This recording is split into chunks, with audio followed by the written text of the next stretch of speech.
नमस्कार दोस्तों, मैं सौरभ जीएस दुनिया में आप सबका स्वागत करता हूं। यूपी पीएससी आरओ एआरओ रे एग्ज़ाम के लिए प्रीवियस ईयर क्वेश्चन की सीरीज को चला रहे हैं हम लोग, और ये इसका पार्ट 3 है। तो आइए इन प्रश्नों को देखते हैं। वनस्पति तेलों के हाइड्रोजनीकरण में निम्नलिखित में से किस उत्प्रेरक का उपयोग किया जाता है? जस्ता, प्लैटिनम, निकल, लौह। तो आइए इसके राइट आंसर को हम लोग देखते हैं।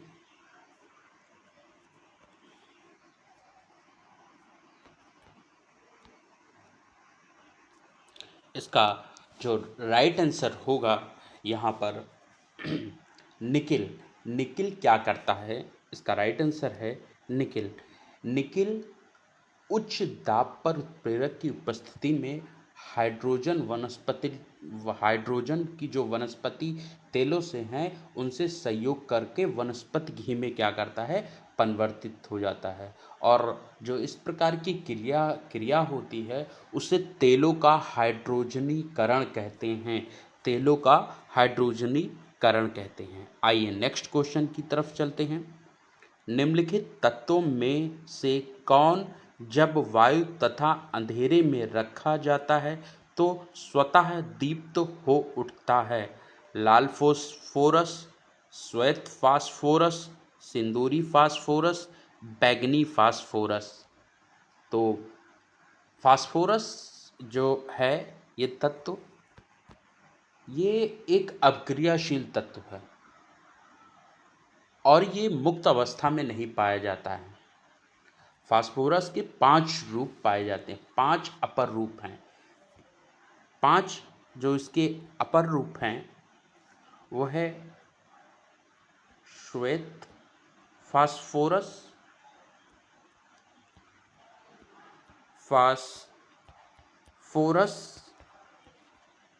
दूसरा है सिंदूरी,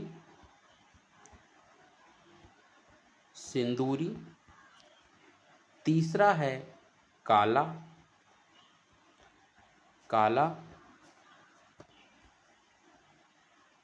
चौथा है लाल फास्फोरस और पांचवा है बैंगनी फास्फोरस।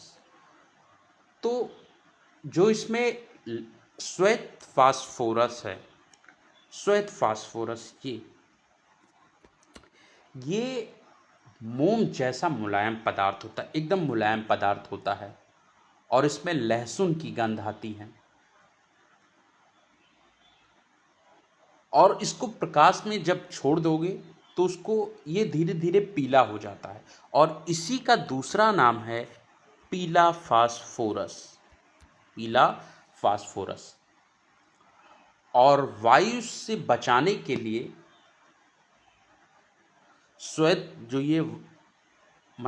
वायु से बचाने के लिए जो श्वेत फास्फोरस होता है उसको जल में रखा जाता है। अगर इसे हम जब वायु या अंधेरे में रख देंगे तो ये क्या करेगा? स्वतः ही जल जाएगा। तो इसका जो हमारा राइट आंसर होता है, इस क्वेश्चन का राइट आंसर है वो क्या है? श्वेत फास्फोरस। आइए नेक्स्ट क्वेश्चन की तरफ चलते हैं। ये जो क्वेश्चन है ये बहुत ही इंपॉर्टेंट क्वेश्चन है, प्रीवियस ईयर में आए हुए हैं और यूपी के जितने भी एग्ज़ाम होते हैं लगभग उसमें क्या होता है कि हर क्वेश्चन रिपीट होता है। और इस क्वेश्चन ये जो सीरीज चल रही है इसको ज़्यादा से ज़्यादा लाइक करें, शेयर करें और अपने सभी दोस्तों तक पहुंचाएं। आइए अगले प्रश्न की तरफ चलते हैं। अगला प्रश्न है, अफीम का मुख्य अवयव है? मार्फिन, हेरोइन, एट्रोपिन या क्यूवनीन? इसका राइट आंसर हम लोग देखेंगे, लेकिन सबसे पहले इसके बारे में देखो, अफीम जो होता है, अफीम का वैज्ञानिक नाम लाइक्रियम पपाइवेरस,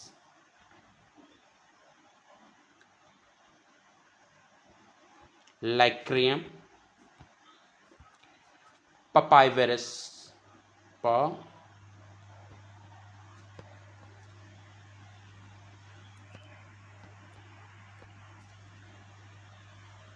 प प वेराइसिस, पपाइवेराइस।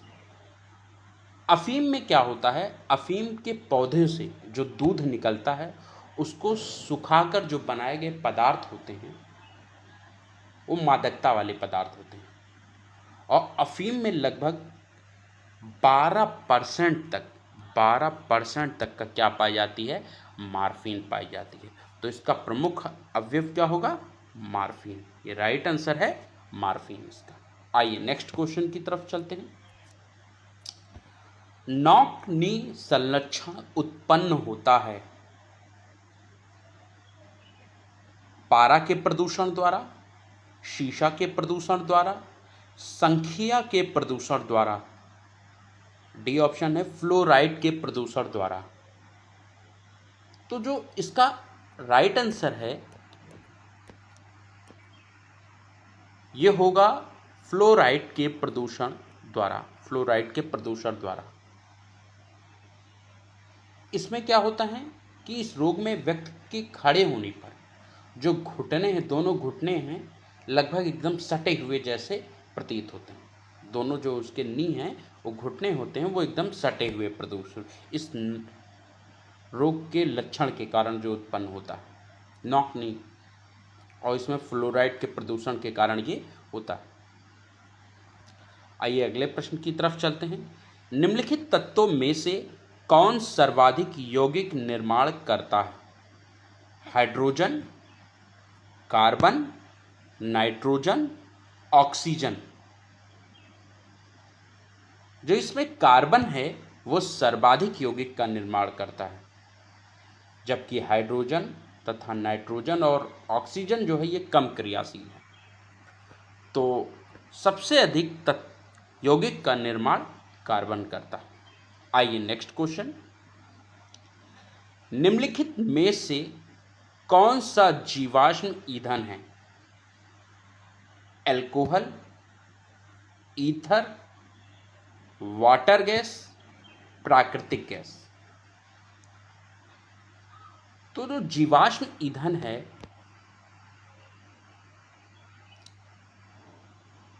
ये प्राकृतिक गैस क्या होती है, जीवाश्म ईंधन। ईथर, एल्कोहल ये ईंधन के रूप में तो प्रयोग किया जाता है, लेकिन ये जीवाश्म ईंधन नहीं होते। आइए नेक्स्ट क्वेश्चन की तरफ चलते हैं हम लोग। निम्नलिखित में से कौन सा सोडियम क्रोमेट द्वारा आपूर्त होता है, नीला, लाल, हरा, काला। इसका राइट आंसर है लाल। आइए नेक्स्ट क्वेश्चन की तरफ चलते हैं।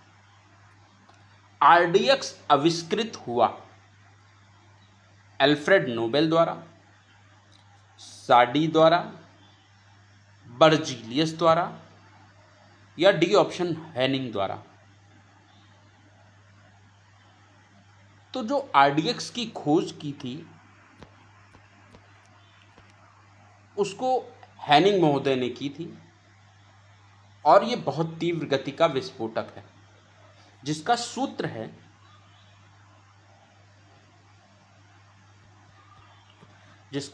है C3H6N6O6।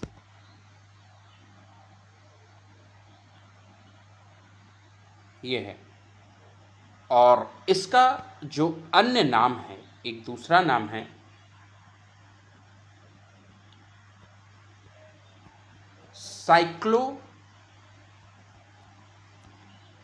नाइट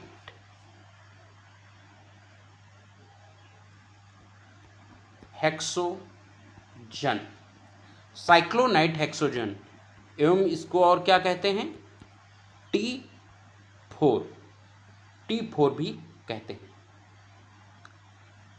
तो इस प्रश्न का जो राइट आंसर है वो क्या है, हैनिंग महोदय ने क्या किया था कि RDX की खोज की थी। नेक्स्ट क्वेश्चन है, कीट भक्षी पौधे जिस मृदा में उगते हैं उसमें कमी रहती है, मैग्नीशियम की, कैल्शियम की, नाइट्रोजन की, जल की। तो कीट भक्षी जो पौधे होते हैं जब उगते हैं तो उसमें नाइट्रोजन की कमी रहती है।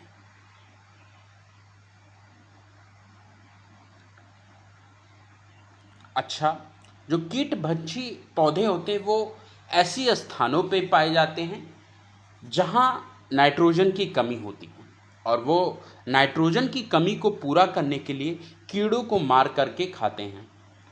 अच्छा, भारत में ऐसे पौधे पाए कहाँ जाते हैं, तो भारत में ऐसे पौधे दार्जिलिंग,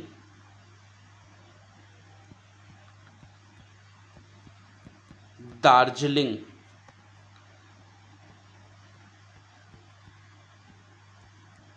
नैनीताल में पाए जाते हैं, और एक है कश्मीर में भी इस प्रकार के पौधे पाए जाते हैं। आइए नेक्स्ट क्वेश्चन की तरफ चलते हैं। साइटोट्रॉन ऐसा संयंत्र है जिससे उत्पन्न किया जाता है विद्युत ऊर्जा, कृत्रिम मौसम, ध्वनि, या डी ऑप्शन पर्दे पर चित्र। इसका राइट आंसर है साइटोट्रॉन कृत्रिम मौसम के लिए प्रयुक्त किया जाता है। आइए नेक्स्ट क्वेश्चन की तरफ चलते हैं। निम्नलिखित में कौन सा रोग कवक जनित है, प्रत्युजरता, वर्णांधता, एड्स, गंजापन। इसका राइट आंसर होगा गंजापन। जो गंजापन है हमारा वो कवक जनित रोग है, और इससे एलर्जी भी उत्पन्न होती है।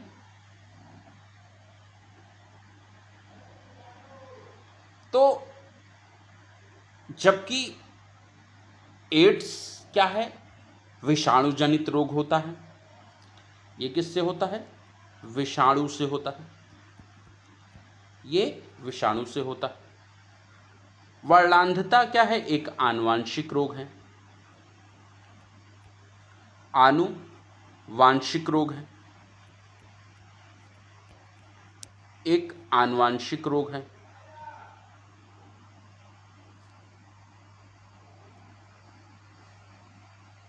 और प्रत्युजरता जो है ये प्रतिरक्षा प्रणाली से संबंधित। तो आइए नेक्स्ट क्वेश्चन की तरफ चलते हैं। डीएनए में मौजूद शर्करा होती है ग्लूकोज, फ्रक्टोज, डीऑक्सीराइबोज, राइबोज।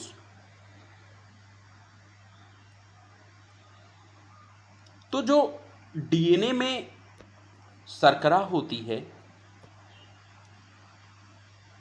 वो डीऑक्सीराइबोज शर्करा होती है।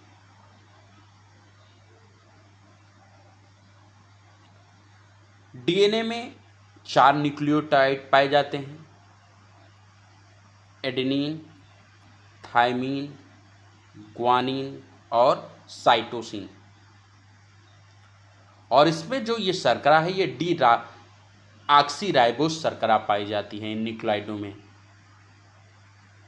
और ये जो अणु है एक फास्फेट अणु से ये जुड़े रहते हैं। डीएनए की संरचना आप जानते हैं, इस प्रकार से डीएनए की संरचना होती है, घुमावदार, और इसमें आनुवंशिक कूट संबंध रहते हैं। तो डीएनए में डीऑक्सीराइबोस शर्करा होती है। आइए नेक्स्ट प्रश्न की तरफ चलते हैं। लिपिड का पाचन निम्नलिखित में से किसकी उपस्थिति में होता है? पित्त अम्ल, लाइपेज, पेप्सिन। केवल एक और तीन, केवल एक और दो, और आंसर है 1, 2 और 3। तो जो लिपिड में के पाचन में पित्त और लाइपेज अम्ल की उपस्थिति होती है, तो इसका राइट आंसर होगा 1 और 2। आइए नेक्स्ट प्रश्न की तरफ चलते हैं। श्वसन में ऊर्जा उत्पादित होती है एटीपी के रूप में, एनएडीपी के रूप में, सीओ के रूप में, या एडीपी के रूप में? देखिए, जो सजीव जीव जंतु होते हैं, भोजन जब ग्रहण करते हैं तो उसके फलस्वरूप उनको ऊर्जा उत्पन्न होने की जो क्रिया होती है उसको कोशिकीय श्वसन कहते हैं। और कोशिकीय श्वसन की जो प्रक्रिया है वो कैटाबोलिक प्रक्रिया होती है। ये जो कैटाबोलिक प्रक्रिया है ये ऑक्सीजन की उपस्थिति और अनुपस्थिति दोनों ही अवस्थाओं में हो सकती है। और इसी दौरान जो ऊर्जा उत्पन्न होती है, जिसको अणु जो मतलब जैव अणु जो होते हैं जो इसको रखते हैं अपने अंदर, संग्रहित करते हैं, वो एटीपी के रूप में ऊर्जा को संग्रहित करते हैं।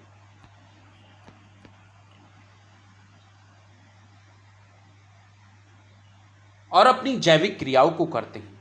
तो श्वसन में ऊर्जा उत्पादित होती है एटीपी के रूप में। यहां पे इसका राइट आंसर होगा। आइए नेक्स्ट प्रश्न की तरफ चलते हैं।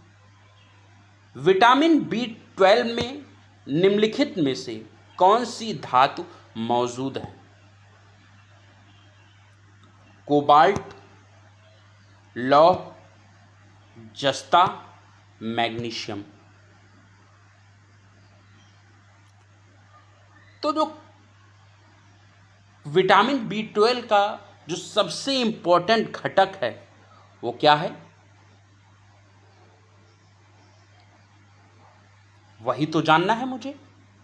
तो विटामिन B12 का जो रासायनिक नाम है उसको जान लीजिए, साइनोकोबालामिन।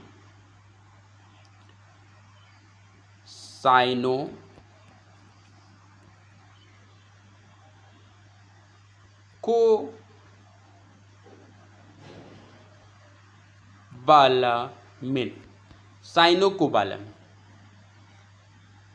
और ये जो विटामिन B12 है ये वृद्धि के लिए आवश्यक होता है, और अगर इसकी कमी हो जाती है तो तंत्रिका तंत्र गड़बड़ हो जाता है। तो विटामिन B12 में कोबाल्ट धातु क्या होती है? ये उपस्थिति, ये महत्वपूर्ण घटक है उसका। आइए नेक्स्ट क्वेश्चन की तरफ चलते हैं। भारत में NSSO द्वारा बेरोजगारी के आकलन के लिए निम्नलिखित में से कौन सी विधि प्रयुक्त नहीं की जा रही?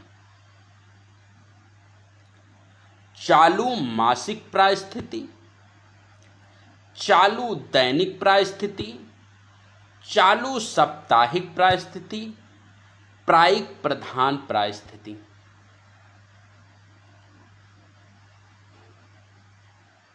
इसका जो राइट आंसर है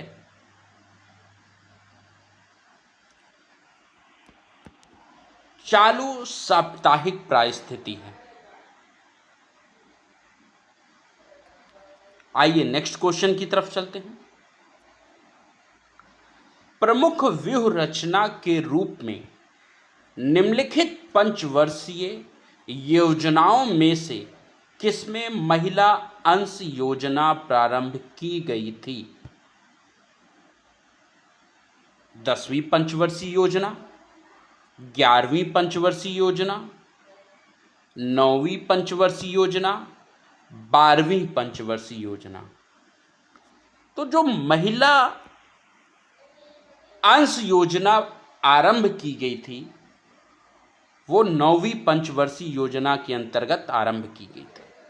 ये लगभग 1997 में 9वीं पंचवर्षीय योजना 1997 से लेकर 2002 के बीच तक थी।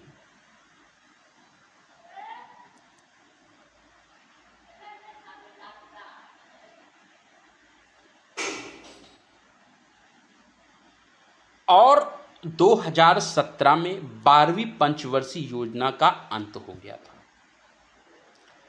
पंचवर्षीय योजना खत्म करके योजना आयोग का निर्माण किया गया है। आइए नेक्स्ट क्वेश्चन की तरफ चलते हैं। नियोजन की निम्नलिखित आवश्यकताओं पर विचार कीजिए। यह संतुलित सामाजिक आर्थिक विकास के लिए है, पहला है। दूसरा, विकास के लाभ को सम आचरण द्वारा आगे बढ़ाने के लिए है। तीसरा पॉइंट है क्षेत्रीय असंतुलन के दूरीकरण को प्रमुखता देने के लिए है। उपलब्ध संसाधनों के अधिकतम उपयोग के लिए।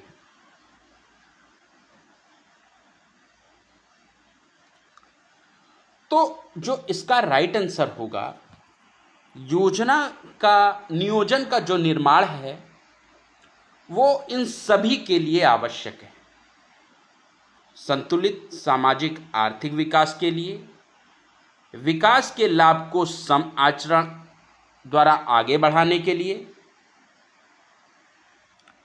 क्षेत्रीय असंतुलन के दूरीकरण को प्रमुखता भी देने के लिए और उपलब्ध संसाधनों के अधिकतम उपयोग के लिए भी। तो ये चारों ऑप्शन बहुत इंपॉर्टेंट है। आइए नेक्स्ट प्रश्न की तरफ चलते हैं। वो भी उसी प्रकार का प्रश्न है। न्यूनतम समर्थन मूल्य के संदर्भ में निम्नलिखित कथनों पर विचार कीजिए। पहला पॉइंट, यदि बाजार मूल्य ज्यादा है तो किसान सरकार को फसल बेचेगा। दूसरा ऑप्शन, यह किसानों की पैदावार के लिए न्यूनतम निश्चित मूल्य सुनिश्चित करता है। थर्ड ऑप्शन, यह खाद्य सुरक्षा मिशन में सहायता प्रदान करता है। और चौथा ऑप्शन, यह किसानों के लिए अत्यंत लाभदायक है क्योंकि वे अपनी पैदावार पर ज्यादा बड़ा लाभ कमाते हैं। तो इसका जो राइट आंसर होगा यहां पे हम लोग देखते हैं। पहली तो बात, न्यूनतम समर्थन मूल्य क्या होता है उसको जानिए।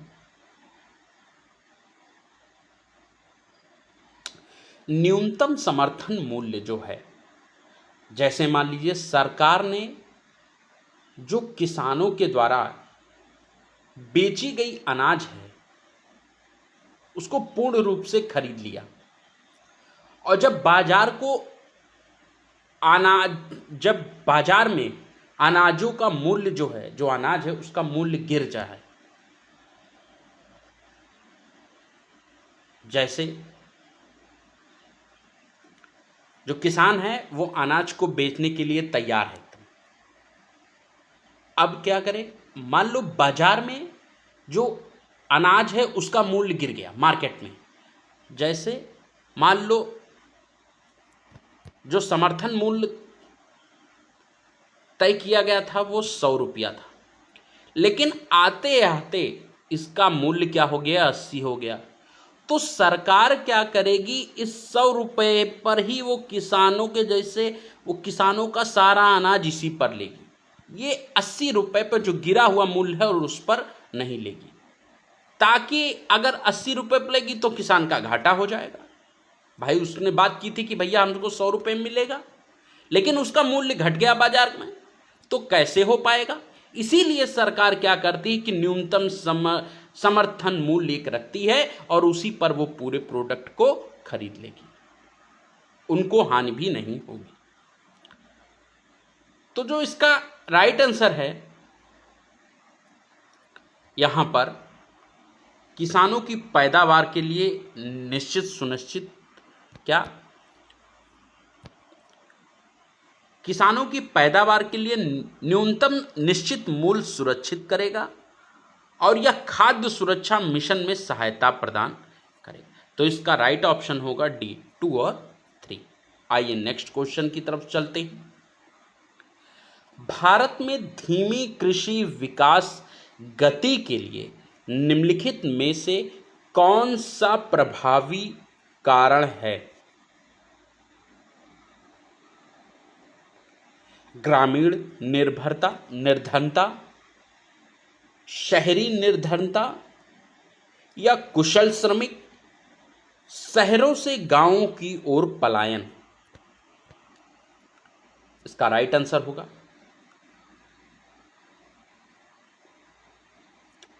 जो भारत में धीमी कृषि विकास है उसके लिए प्रमुख उत्तरदायी कुशल श्रमिक का अभाव है।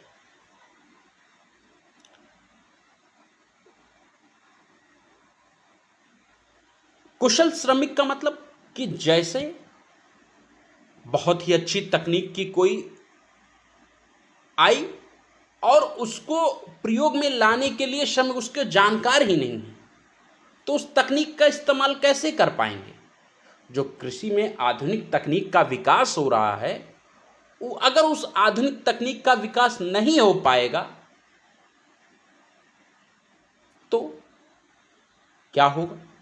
तो इसीलिए जो इसमें पूछा, भारत में एक धीमी कृषि विकास के लिए कुशल श्रमिक मतलब योग्य श्रमिक नहीं है इसमें, इसका राइट आंसर। आइए नेक्स्ट प्रश्न की तरफ चलते हैं। भारत में राष्ट्रीय विकास परिषद कब गठित की गई थी। 26 जनवरी 1950, 2 अक्टूबर 1950 को, 6 अगस्त 1951 को, 6 अगस्त 1952 को। जो राष्ट्रीय विकास परिषद है ये 6 अगस्त 1952 को ये इसका गठन किया गया था।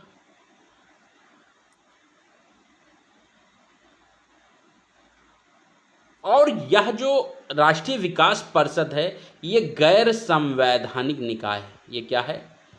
गैर संवैधानिक निकाय है। गैर संवैधानिक निकाय है।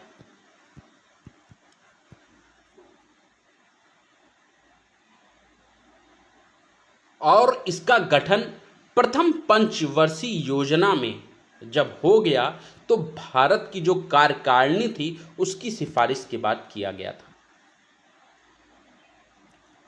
आइए अगले प्रश्न पर चलते हैं। भारत की अर्थव्यवस्था के संदर्भ में निम्नलिखित घटनाओं में कौन सर्वप्रथम घटित हुई। बीमा कंपनियों का राष्ट्रीयकरण,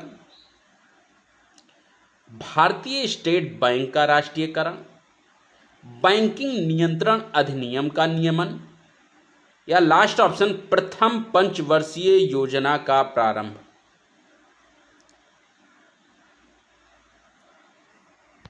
जो सर्वप्रथम घटना घटित हुई ये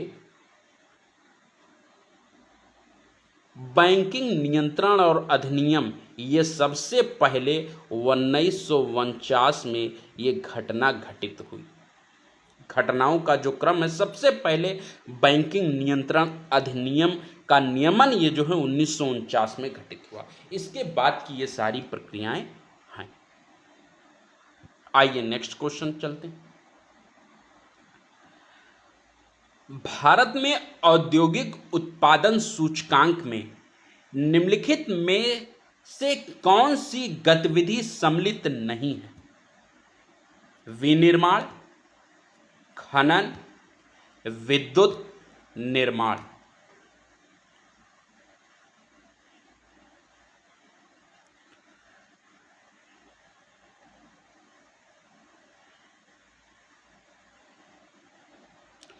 इसमें से कौन सी विधि सम्मिलित नहीं है? तो जैसे देखिए, इसमें खनन क्या है? खनन सम्मिलित है, विनिर्माण भी सम्मिलित है और विद्युत भी है। निर्माण की जो प्रक्रिया है ये भारत के औद्योगिक उत्पादन सूचकांक में सम्मिलित नहीं।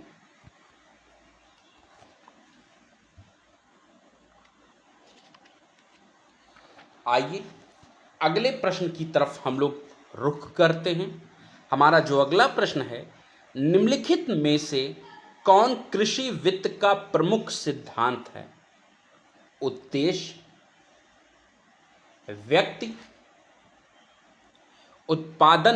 उत्पादकता नियोजन, ये सभी।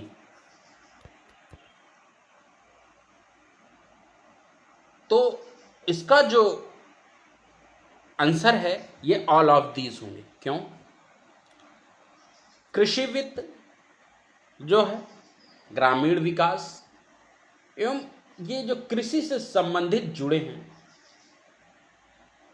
इसमें कार्यों का संपादन, उसकी आपूर्ति, थोक, वितरण, प्रसंस्करण आदि के लिए एक समर्पित विभाग है। तो कृषि वित्त का प्रमुख सिद्धांत ये सारे हैं। उद्देश्य है, व्यक्ति है, उत्पादकता नियोजन है, ये सारे इसके सिद्धांत। अगला क्वेश्चन, निम्नलिखित पंचवर्षीय योजनाओं में से किसमें गरीबी हटाओ विषय वस्तु पर आधारित गरीबी उन्मूलन कार्यक्रमों को सर्वप्रथम प्रारंभ किया गया था? तृतीय पंचवर्षीय योजना, चतुर्थ पंचवर्षीय योजना, पांचवी पंचवर्षीय योजना और छठी पंचवर्षीय योजना। तो जो इसका राइट आंसर है वो पांचवी पंचवर्षीय योजना के अंतर्गत। पांचवी पंचवर्षीय योजना का जो प्रारंभ है 1 अप्रैल 1974 को पांचवी पंचवर्षीय योजना का प्रारंभ होता और ये योजना समाप्त होती है 31 मार्च 1979 में। और यही ये योजना है जो जनता पार्टी सरकार के द्वारा 1 वर्ष पूर्व ही समाप्त घोषित कर दी गई थी। और इसी योजना के अंतर्गत जो इसका मुख्य उद्देश्य था, गरीबी उन्मूलन और आत्मनिर्भरता। आइए नेक्स्ट प्रश्न की तरफ चलते हैं। कुछ मिलान करना है। सूची 1 है, सूची 2 है।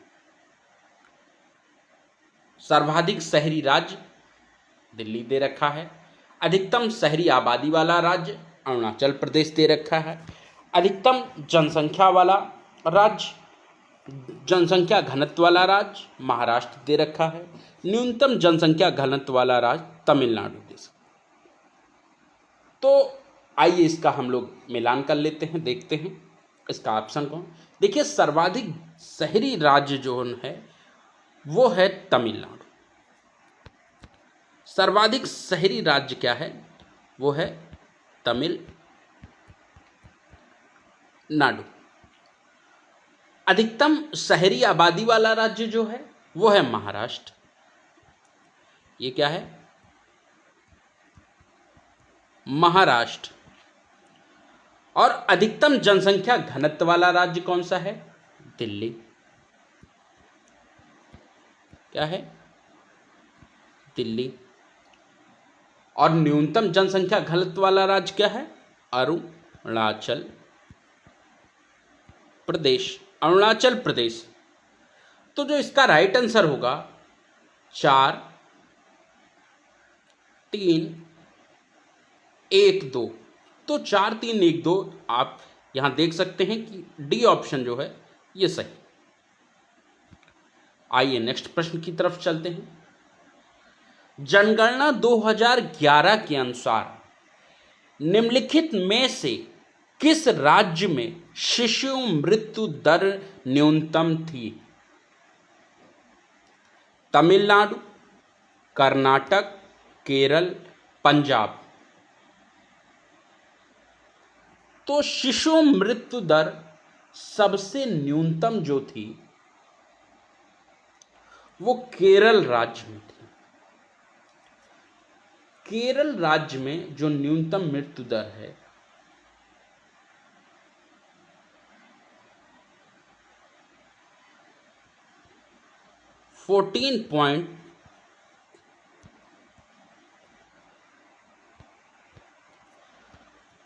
14.7 ये है उसकी न्यूनतम मृत्यु दर।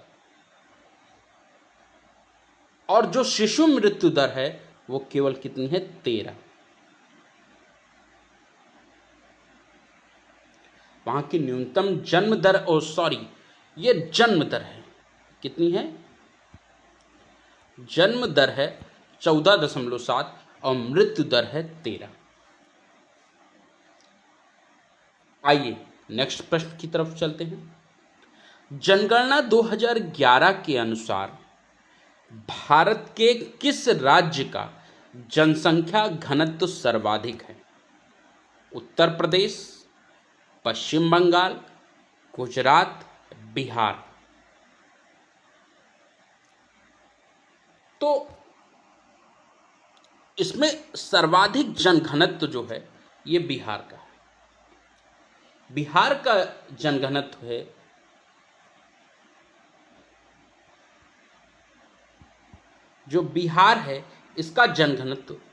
1102 स्क्वायर किलोमीटर में है। उसके बाद कौन सा आता है? पश्चिम बंगाल। पश्चिम बंगाल में 1028 स्क्वायर किलोमीटर है। उसके बाद यूपी में जो जनघनत्व है वो लगभग 829 स्क्वायर किलोमीटर है। इसका राइट आंसर बिहार। आइए नेक्स्ट प्रश्न की तरफ चलते हैं। जनगणना 2011 के अनुसार उत्तर प्रदेश में लिंगानुपात है। उत्तर प्रदेश का जो लिंगानुपात है 912 प्रति 1000। 912 प्रति 1000 मतलब 1000 पुरुषों पे 912 महिलाएं।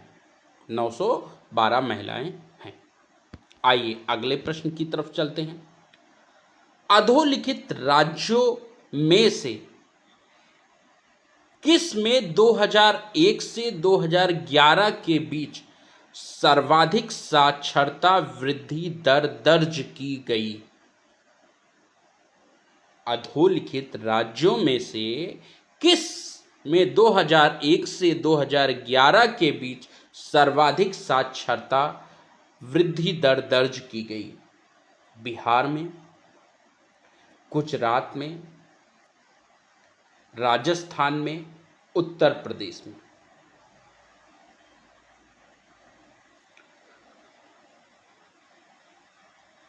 तो जो इसकी सर्वाधिक साक्षरता दर है वो बिहार में दर्ज की गई। बिहार में सर्वाधिक साक्षरता दर 2011 तक 63.8% थी। गुजरात में महज 8% थी और राजस्थान में 5.7% थी और उत्तर प्रदेश में 11.4% ये इसकी साक्षरता दर थी। ये परसेंट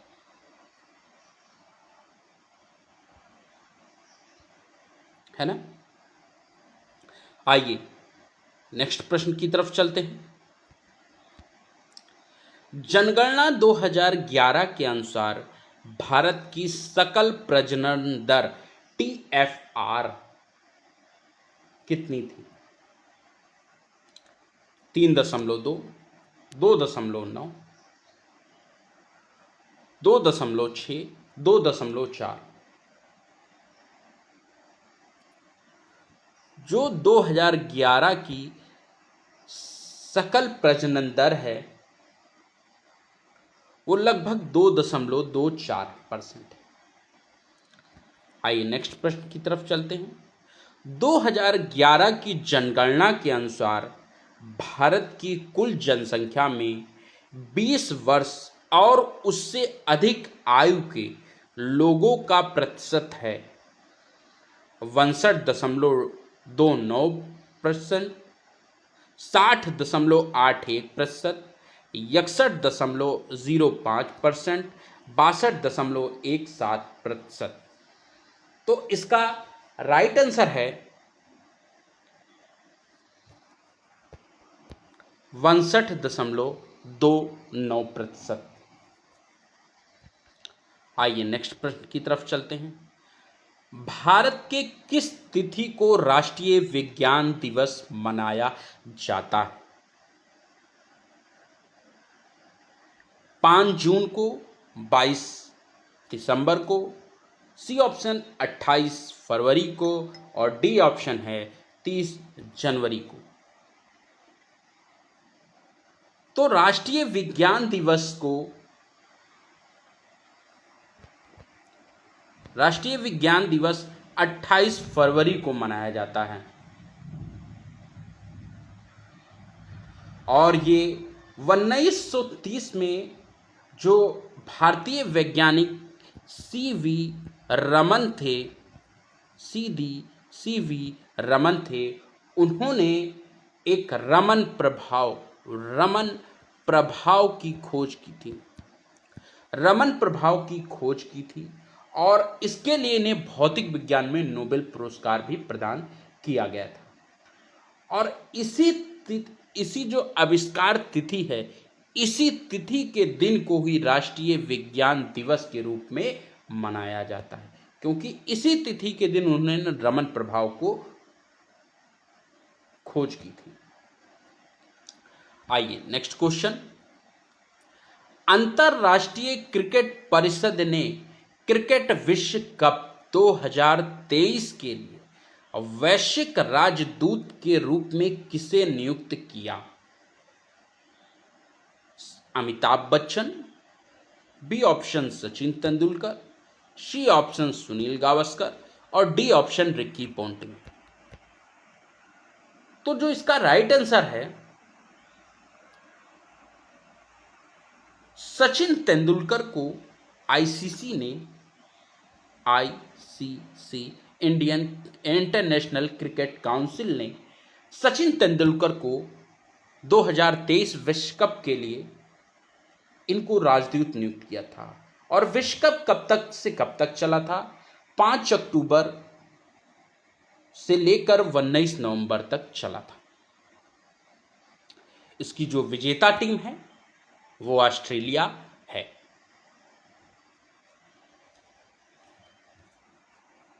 आइए नेक्स्ट क्वेश्चन की तरफ चलते हैं हम लोग। मोहम्मद मुइज़ को किस देश के नए राष्ट्रपति के रूप में चुना गया है? Libya, Indonesia, Iran, Maldives. इसका राइट आंसर है मालदीव के रूप में मोहम्मद मुइज़ को नए राष्ट्रपति के रूप में चुना गया। आइए नेक्स्ट प्रश्न। व्यापार एवं माल मिशन एक्ट पारित किया गया था 1955 में, 1956 में, 1957 में, 1958 में। तो जो इसका राइट आंसर है वो 1958 में। आइए नेक्स्ट प्रश्न की तरफ चलते हैं। बर्फ से ढकी झील खेपन स्थित है? उत्तराखंड में, हिमाचल प्रदेश में, सिक्किम में, जम्मू कश्मीर में? तो इसका राइट आंसर है हिमाचल प्रदेश में। इसमें कई कई झीलें हैं, जैसे रेणुका झील,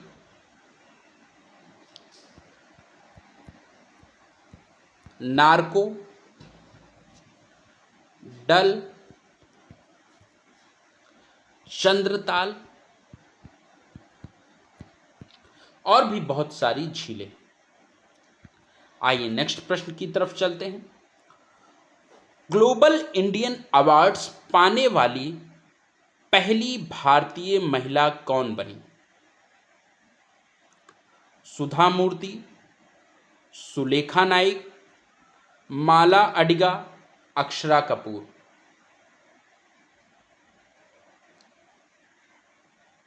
तो जो इसका राइट आंसर है सुधा मूर्ति जो हैं ये पुरस्कार पाने वाली पहली भारतीय महिला है और इसमें पुरस्कार के रूप में $50,000 की धनराशि दी जाती है। आइए नेक्स्ट प्रश्न की तरफ चलते हैं। उत्तर प्रदेश की निम्नलिखित जनजातियों में से कौन बिहू विवाह व्यवस्था को आचरित करती है? जौनसारी, बोक्सा, राजी, कोरवा? तो बिहू विवाह को जौनसारी जो है आचरित करती है। आइए नेक्स्ट प्रश्न। निम्नलिखित लोक नृत्य में से कौन सा उत्तर प्रदेश के बुंदेलखंड क्षेत्र का लोक नृत्य नहीं है? रवाला नृत्य, डांडिया नृत्य, बढ़िया नृत्य, राई नृत्य? तो इसका राइट आंसर है डांडिया नृत्य जो है ये नहीं है, क्योंकि डांडिया नृत्य गुजरात में होता है। आइए नेक्स्ट प्रश्न की तरफ चलते हैं। उत्तर प्रदेश के कितने सामान्य केंद्रीय विश्वविद्यालय हैं? तो उत्तर प्रदेश में कुल 4 सामान्य केंद्रीय विश्वविद्यालय हैं। कौन सा है? इलाहाबाद विश्वविद्यालय। ये कब स्थापित हुआ था? 1887 में। दूसरा है बनारस हिंदू विश्वविद्यालय। ये कब हुआ? ये 1916 में स्थापित हुआ। तीसरा है अलीगढ़ मुस्लिम विश्वविद्यालय। ये 1921 में हुआ। और जो चौथा है वो डॉक्टर B.R.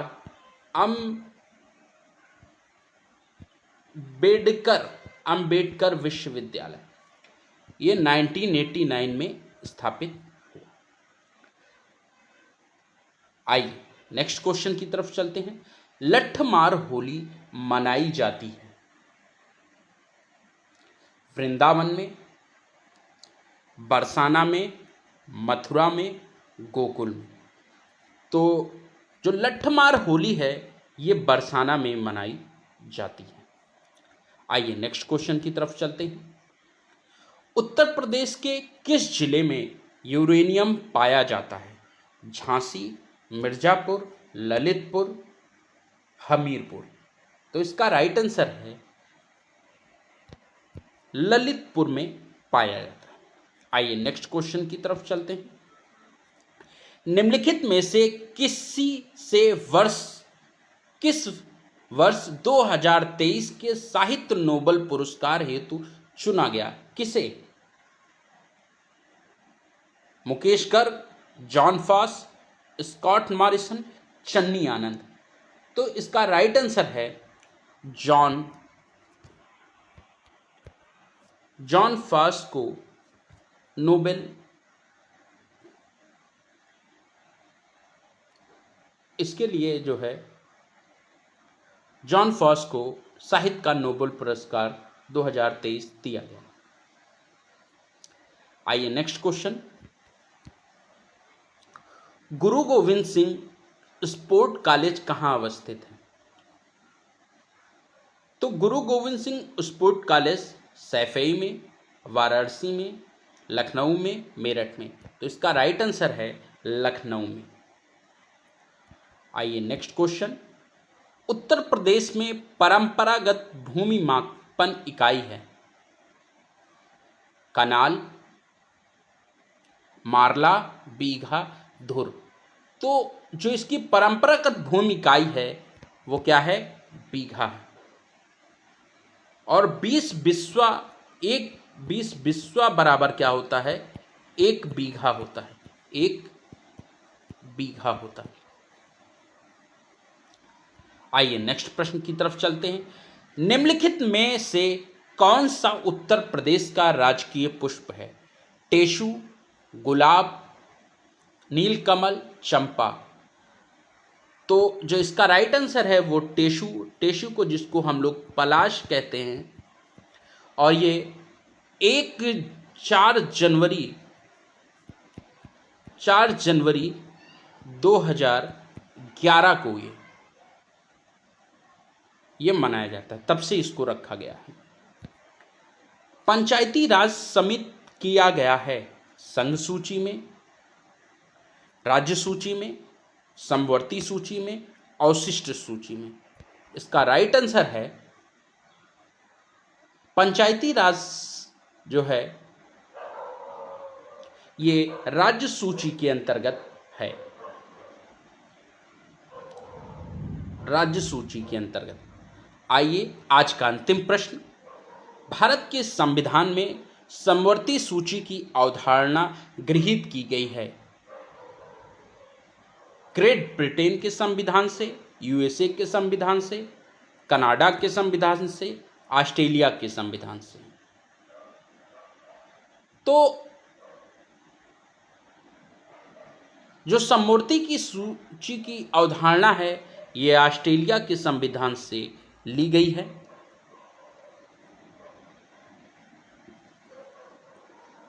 ग्रेट ब्रिटेन से संसद ये ली गई है। अमेरिका से मूल अधिकार लिया गया है और कनाडा से संघ लिया गया। तो इसी के साथ ये हमारी जो ROARO की पार्ट 3 सीरीज थी ये खत्म होती है। ऐसी सीरीज आपको मिलती रहेगी। इस चैनल पर बने रहें और ROARO की बेहतरीन तैयारी करें। इस चैनल को लाइक, शेयर एंड सब्सक्राइब करना ना भूलें।